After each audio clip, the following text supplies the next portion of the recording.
V zgodnjih jutranjih urah se je na del poti kljub dežju podala peščica zagriženih pohodnikov, ki so priklicali tudi sonce. S kamero smo jih pričakali nekje na tretjini poti pri Češči vasi. Pot je zelo lepa, ravna, za vsakega, ki lahko le hodi ene 3-4 urice. Mi se ne ustrašimo nobenega vremena.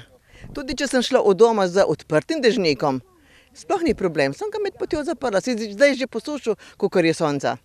V Planinskem društvu Krka so nad idejo, da v sklopu tedna mobilnosti pripravijo pohod, navdušeni, nekoliko pa so razočarani nad udeležbo. Samo jaz mislim, da bi bilo treba organizacijsko pristopiti drugače. Mogoče povabiti iz vsake šole, ne vem, po 15-20 dijakov. In tako vključiti tudi mlade, je prepričan Progar, ki opozarja, da je pot sicer prepoznana, a preslabo označena. Na posameznih mestih bi bilo potrebno smerne table, ker zemljevid je lepo izdelan, vendar kdor ne pozna terena, je to nemogoče, da najde. Dogovori v tej smeri zato z novomeškim zavodom za turizem že potekajo, nam je še zaupal Progar.